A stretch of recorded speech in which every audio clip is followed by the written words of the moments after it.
Bonjour, je suis Caroline Lagouge, instructrice et praticienne de la reconnexion et du reconnective healing, donc en France, en francophonie et aussi en anglais, sur des parcours de l'international. Aujourd'hui, nous allons parler de la guérison du cœur avec un invité qui est Franck Ezelin. Bonjour Franck. Bonjour Caroline et merci de m'avoir proposé de sortir un peu de ma grotte. Je suis quand même c'est pas toujours un exercice facile pour moi de me mettre comme ça en pleine lumière. Voilà, donc c'est l'occasion et l'opportunité aussi de le faire. Donc je te remercie. Alors, je voudrais peut-être juste rapidement me présenter, mais de manière non conventionnelle, en fait, en reprenant une citation de Rainer Maria Rilke, qui est issu d'un livre, L'être un jeune poète. Donc, c'est un livre qui m'avait marqué lors de mes premières années d'études en France. Et donc, je vais vous partager cette citation.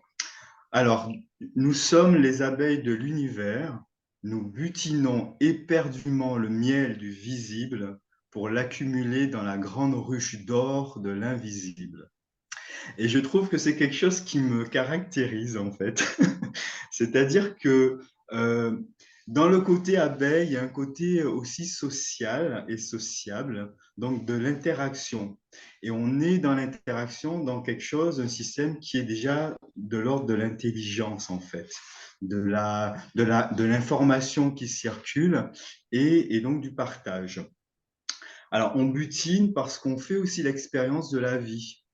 L'expérience de la vie, c'est accepter parfois des situations ou des apprentissages qui peuvent laisser quelques petites colorations ou même un peu de miel sur nous.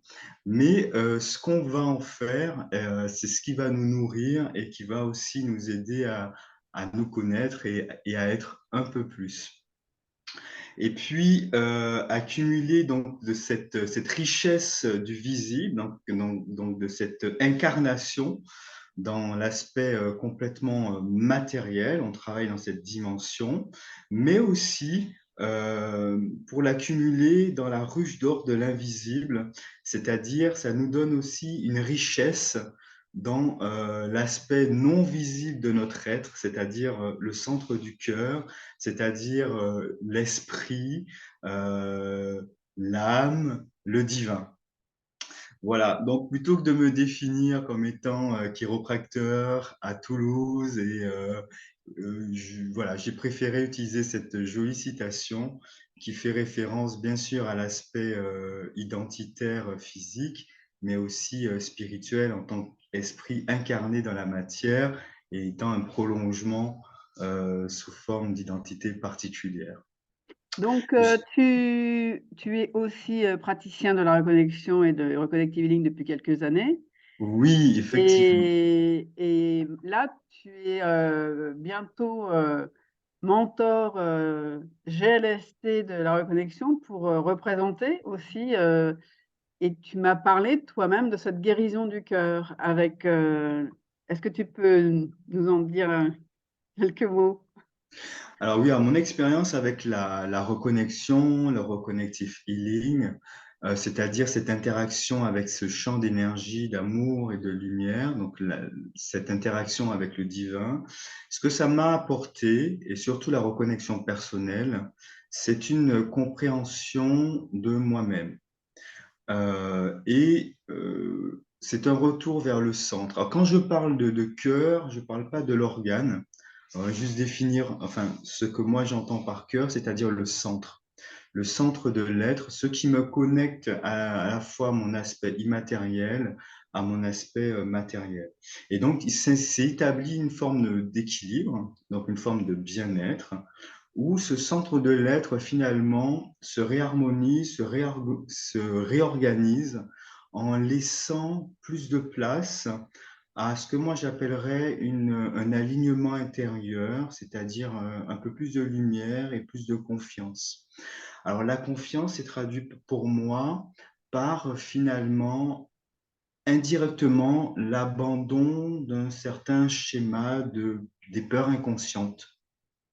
C'est des programmes inconscients que nous avons et qui vient saper un peu notre énergie, notre enthousiasme dans la vie. Et c'est ce que j'appelle en fait la guérison du cœur. Alors, il ne s'agit pas de faire une psychothérapie ou autre, et bien au contraire, c'est l'expérience du reconnective healing où il y a un respect de, de l'être et du client, puisqu'on va parler du client, ou de l'expérienceur. C'est un peu le nouveau mot que j'ai trouvé. Celui qui expérimente cette approche, et bien en fait, il est complètement, j'ai envie de dire, en interaction avec ce qui est. Il n'y a pas d'intervention du praticien, donc on n'est plus dans, comme les anciennes modalités d'intention, de forcer les choses, et on est dans l'ouverture du cœur, l'ouverture des centres et de l'acceptation de ce qui est. Alors, accepter ce qui est, ça permet aussi d'être sur un point de départ. C'est un départ vers une ouverture. Moi, je l'appelle le divin, l'amour, en fait, ce cœur, ce centre, cette lumière intérieure que nous avons tous et qui se fait de manière facilitée, de manière quasiment instantanée lorsque vous pratiquez une session de reconnective healing.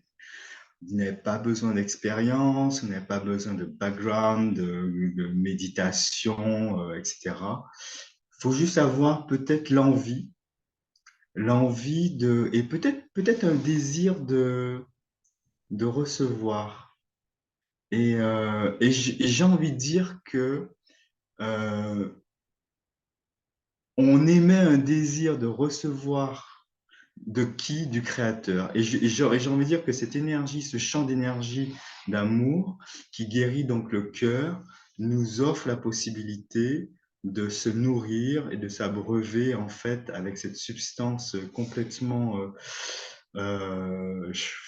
c'est difficile de trouver des mots, mais divin, quoi. C'est quelque chose qui va au-delà de ce qu'on a pu apprendre à travers nos sens. Et c'est pour cela, ça transcende un peu l'expérience du vocabulaire et même des mots dont on a été conditionné ou appris. Ça dépasse le langage, en fait. Donc, nous vivons effectivement une vraie expérience de l'être, un espace où on retrouve sa liberté. Et c'est surtout l'expérience du calme et de la paix. Alors, paradoxalement, certains pourront dire que le mental, il a bougé, j'ai plein de pensées, il s'est agité, mais ils font l'expérience de quelque chose qui s'est posé en eux. Et ils retrouvent aussi cette présence j'ai envie de dire, du calme. Alors, c'est complètement difficile à verbaliser, mais pourtant, c'est bien une réalité. C'est ce qu'offre le Reconnective Feeling, c'est un langage, une réception d'informations au-delà des mots et qui se fait dans le plus grand respect de chacun. Et nous recevons ce dont nous avons besoin de recevoir, puisque cette interaction avec l'intelligence infinie, de cet amour infini qui nous prend là où nous en sommes sur notre chemin, là où nous en sommes dans notre expérience d'être humain incarné, avec peut-être nos doutes, euh, nos douleurs, nos souffrances, et ben nous retrouvons une possibilité d'être autrement que d'être dans la douleur. Et c'est une énergie, je crois que beaucoup le disent en tout cas, ceux qui l'expérimentent, et c'est mon cas de joie. Et ce n'est pas une joie superficielle comme on pourrait l'avoir avec dans la conscience collective, c'est-à-dire en ayant une substance extérieure, c'est quelque chose d'immatériel en tout cas, mais qui est bien présent. Et il y a rien de plus beau que d'être en joie de manière inconditionnelle. Et je crois que c'est ce que l'amour, cet amour-là nous apporte, l'amour du divin. Moi, j'appelle ça le divin, ou encore ce miel qui nous tisse, ce miel on va récupérer dans le visible et qui tisse des liens aussi dans l'invisible. Et cette ruche d'or, et l'or, c'est quelque chose qui scintille, qui illumine, mais l'or aussi fait référence à ce qu'il y a comment dirais-je, du sens et de la valeur.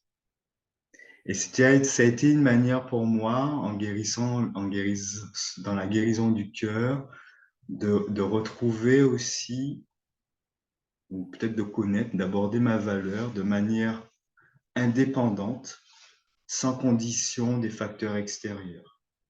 Et ça a été mon expérience du reconnective feeling et de la reconnexion personnelle. Est-ce que tu pourrais nous dire ton point de vue concernant la culture? Est-ce que le reconnective healing et la reconnexion, cette ouverture, cette guérison du cœur, appartient à une culture? Tu disais tout à l'heure que tu es arrivé en France, donc je suppose que tu es né ailleurs. Et est-ce que ce serait spécifique à des personnes vivant en Occident? Alors, dans le terme arrivé en France, alors j'ai quitté mon île en fait à 18 ans parce que le parcours de formation que je voulais, alors mon île c'est la Guadeloupe, donc ça reste aussi un département d'outre-mer, donc c'est français. Mais vous savez bien que les départements régions d'outre-mer sont intrinsèquement liés à la coutume, aux cultures propres et aussi à ces croyances à laquelle on est plus ou moins baigné, parfois attaché aussi. Alors, est-ce que c'est propre à... Je pense que c'est propre à l'humain, parce que la culture, le centre du cœur, c'est quelque chose... Alors, je dis humain, mais je pourrais dire au monde du vivant, en fait. Parce que le reconnective feeling nous donne accès aussi à tout ce qui est vivant, c'est-à-dire aux différents règnes du vivant. Ça peut être aussi bien le minéral, le végétal, l'animal, l'humain, et peut-être autre chose dont on n'a pas encore conscience. Et donc, oui, il s'agit bien de guérison du cœur. Le cœur, c'est quelque chose aussi donc, c'est complètement indépendant de la culture de laquelle on est. Après, alors juste en fonction des cultures, forcément, on peut traîner des choses, des croyances ou des fausses croyances, des fausses peurs, voilà. Et le retour au cœur, la guérison du cœur, c'est l'abandon, la libération de tout ce qui est superflu pour ne laisser briller que ce qui est, c'est-à-dire notre propre nature qui transcende l'être, la matière, mais qui s'exprime également dans la matière. Et dans le minéral, il y a aussi un cœur, c'est-à-dire cette force qui va créer de la cohésion du minéral et qui va lui donner son aspect des forces complètement justement d'harmonie et d'existence dans l'unité. Donc, pour répondre à ta question, ça transcende toute forme culturelle et autres. Par contre, c'est vrai que l'Orient a peut-être plus accès à une recherche de l'être, à travers peut-être la méditation ou autre, hein, ou même la prière, quoique. Je crois que l'être humain s'est toujours posé la question du qui suis-je, où vais-je, et alors indépendamment du temps qu'on a, et de la disponibilité, si on n'est pas trop impliqué aussi dans des choses complètement sociales et j'ai envie de dire qui pourraient nous bloquer à ce type de réflexion.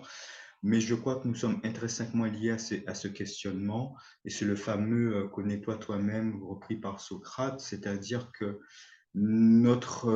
j'ai envie de dire que la réalisation et notre sortie de ce monde incarné euh, va, la qualité en tout cas de notre expérience humaine pour moi, repose sur ce fameux connais-toi toi-même.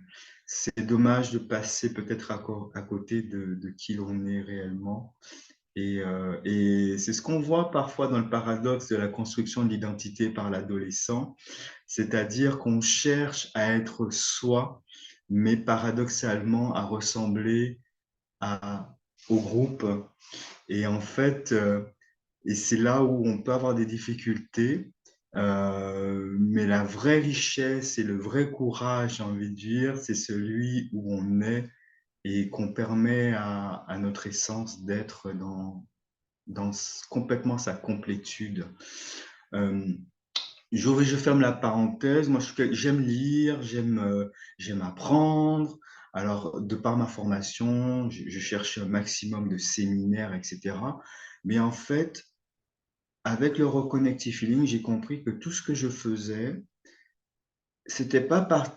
Il y avait un peu de curiosité, mais c'était par manque de quelque chose.